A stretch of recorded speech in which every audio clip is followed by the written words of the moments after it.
Assalamualaikum warahmatullahi wabarakatuh. Yang terhormat Ibu Dewi Anggraini MA, selaku dosen pengampu mata kuliah Ilmu Kalam dan teman-teman PIAUD B yang kami banggakan, kami dari kelompok 9 akan mempresentasikan hasil diskusi kelompok kami dengan tema Pemikiran Kalam Kontemporer Hasan Hanafi dan Nars Ismail Al-Faruqi.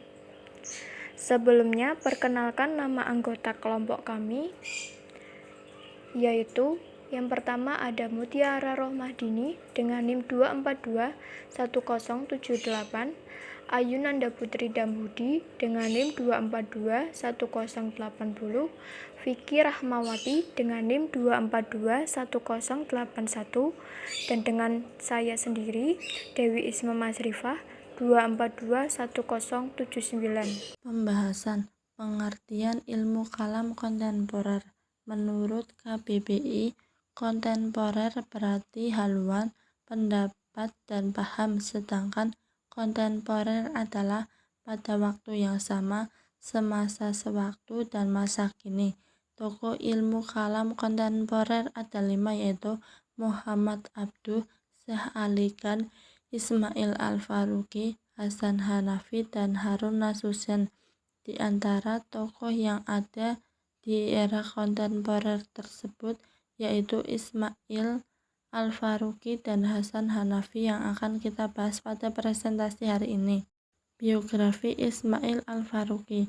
Ismail Al-Faruqi lahir di Java, Palestina pada tanggal 1 Januari 1921.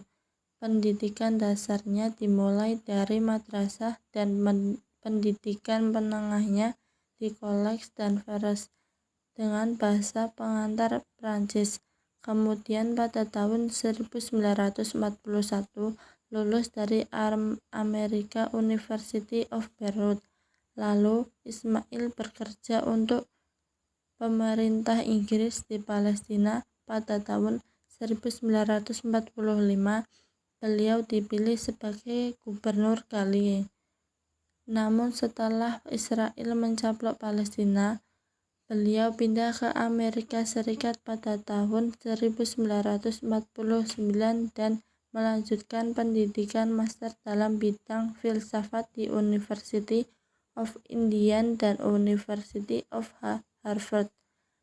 Beliau melanjutkan pendidikannya dengan mengambil gelar doktor filsafat di University of Indiana dan di Al-Azhar University pada tahun 1952. Kemudian beliau mengajar beberapa universitas di seluruh dunia, di antaranya universitas di Kanada, Pakistan, dan Amerika Serikat pada tahun 1968. Beliau menjadi guru besar studi Islam di Temple University, Amerika Serikat. Ismail Al-Faruqi meninggal dunia karena dibunuh pada tanggal 27 Mei 1986 di rumahnya. Pemikiran kalam Ismail Al-Faruqi. Pemikiran kalam Ismail Al-Faruqi tertuang dalam karyanya yang berjudul Tauhid is Implication for Thought and Life. Dalam karyanya beliau ini mengungkapkan bahwa 1. Tauhid sebagai inti pengalaman agama. Inti pengalaman agama, kata Al-Faruqi, adalah Tuhan. Kalimat syahadat menempati posisi sentral dalam setiap kedudukan, tindakan, dan pemikiran setiap muslim. Kehadiran Tuhan mengisi kesadaran muslim dalam setiap waktu. Bagi kaum muslimin, Tuhan benar-benar merupakan obsesi yang agung. Esensi pengalaman agama dalam Islam tiada lain adalah realisasi prinsip bahwa hidup dan kehidupan ini tidaklah sia-sia. 2. Tauhid sebagai pandangan dunia. Tauhid merupakan pandangan umum tentang realitas, kebenaran, dunia, ruang dan waktu, sejarah manusia, dan takdir. Tauhid sebagai intisari Islam.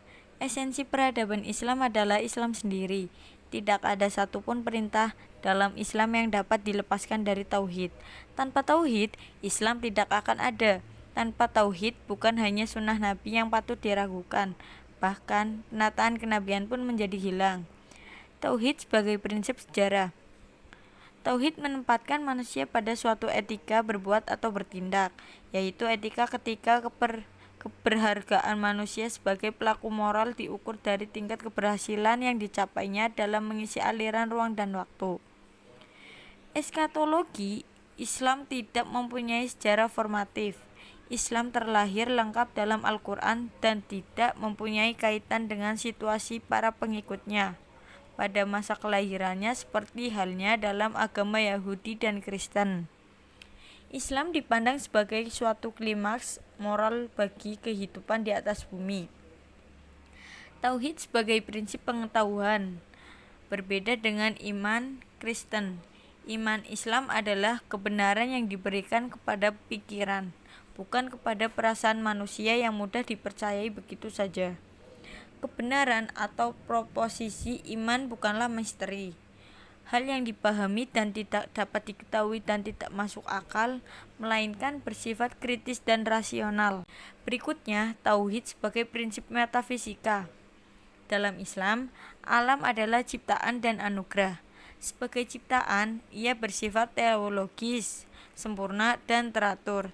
Sebagai anugerah, ia merupakan kebaikan yang tak mengandung dosa yang disediakan untuk manusia. Tujuannya agar manusia melakukan kebaikan dan mencapai kebahagiaan. Tiga penilaian ini, keteraturan, kebertujuan, dan kebaikan, menjadi ciri dan meringkas pandangan umat Islam tentang alam. Berikutnya adalah tauhid sebagai prinsip etika. Tauhid menegaskan bahwa Tuhan telah memberi amanatnya kepada manusia, suatu amanat yang tidak mampu dipikul oleh langit dan bumi. Amanat atau kepercayaan ilahi tersebut merupakan pemenuhan unsur etika dari kehendak ilahi, yang sifatnya mensyaratkan bahwa ia harus direalisasikan dengan kemerdekaan dan manusia adalah satu-satunya makhluk yang mampu melaksanakannya. Dalam Islam, etika tidak dapat dipisahkan dari agama dan bahkan dibangun di atasnya. Berikutnya adalah tauhid sebagai prinsip tata sosial. Dalam Islam, tidak ada perbedaan antara yang satu dengan yang lainnya. Masyarakat Islam adalah masyarakat terbuka dan setiap manusia boleh bergabung dengannya, baik sebagai anggota tetap ataupun sebagai yang dilindungi zimah. Masyarakat Islam harus mengembangkan dirinya untuk mencakup seluruh umat manusia. Jika tidak, ia akan kehilangan klaim keislamannya. Tauhid sebagai prinsip umat. Tauhid sebagai prinsip umat. Dalam hal tersebut, Al-Faruqi telah membaginya menjadi 3 identitas, yaitu yang pertama, menentang etnosentrisme, yakni tata sosial Islam adalah universal, mencakup seluruh umat manusia tanpa terkecuali dan tidak hanya untuk segelintir suku tertentu. Yang kedua ada universalisme, yakni Islam meliputi seluruh umat manusia yang cita-cita tersebut diungkapkan dalam umat dunia. Yang ketiga ada totalisme, yakni Islam relevan dengan setiap bidang kegiatan hidup manusia, dalam artian Islam tidak hanya menyangkut aktivitas manusia dan tujuan di masa mereka saja, tetapi menyangkut aktivitas manusia di setiap masa dan tempat. Selanjutnya ada tauhid sebagai prinsip keluarga. Dalam hal tersebut, Al-Faruqi memandang bahwa selama tetap melestarikan identitas mereka dari gerogotan komunis dan ideologi-ideologi barat, umat Islam akan menjadi masyarakat yang selamat dan tetap menempati kedudukan yang terhormat.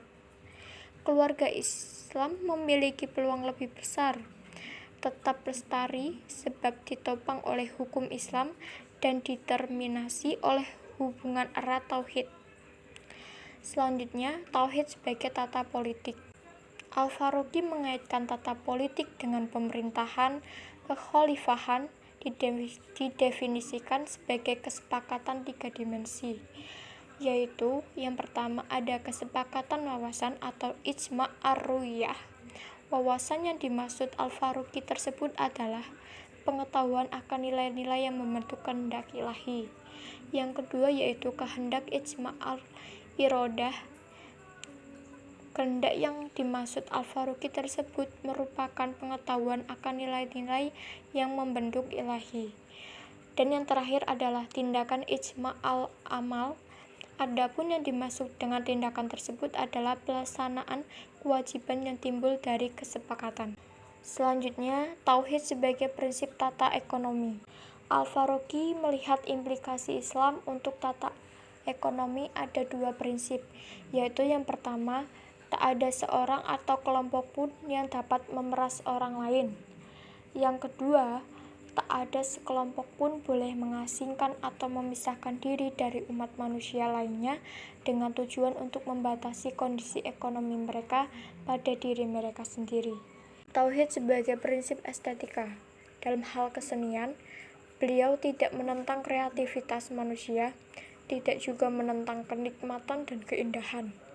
Menurut Islam, menganggap bahwa keindahan mutlak hanya ada dalam diri Tuhan dan dalam kehendak-Nya yang telah diwahyukan dalam firman-firman-Nya. Biografi Hasan Hanafi. Hasan Hanafi lahir pada tanggal 13 Februari 1935 di Kairo. Pendidikannya diawali pada tahun 1948 dengan menamatkan pendidikan tingkat dasar dan melanjutkan studinya di Madrasah Sanawiyah Khalil Agha Kairo, yang diselesaikannya selama 4 tahun. Hasan Hanafi merupakan pengikut Ikhwanul Muslimin ketika beliau masih aktif kuliah di Universitas Kairo. Dari sekian banyak tulisan dan karyanya, yaitu Kiri Islam Al-Yasar Al-Islami merupakan salah satu puncak sublimasi pemikirannya semenjak Revolusi 1952. Pemikiran ilmu kalam Hasan Hanafi. Pemikiran kalam Hasan Hanafi memasuki era modern yang banyak dihinggapi problematika kehidupan, baik ancaman dari dalam seperti kemiskinan, kebodohan, dan keterbelakangan, maupun dari luar yang tidak hanya dari aspek politik, tetapi juga pendidikan, ekonomi, dan kultural. Metode yang digunakan Hanafi dalam penelitian yaitu: pertama, deskripsi, yaitu menguraikan secara teratur konsep teologi Hasan Hanafi. Kedua, kesinambungan historis, yaitu dilihat benang merah dalam pengembangan pemikiran Hasan Hanafi. Penelitian ini difokuskan pada salah satu proyek besar Hanafi, yaitu sikap kita terhadap tradisi klasik, khususnya pada bidang teologi. Menurut Hanafi, teologi sesungguhnya bukan ilmu tentang Tuhan karena Tuhan tidak tunduk kepada ilmu, melainkan tentang kata ilmu kalam, yaitu kata-kata Tuhan yang termanifestasi dalam firman-Nya melalui wahyu. Sekian presentasi dari kelompok kami, kurang lebihnya mohon maaf. Wassalamualaikum warahmatullahi wabarakatuh.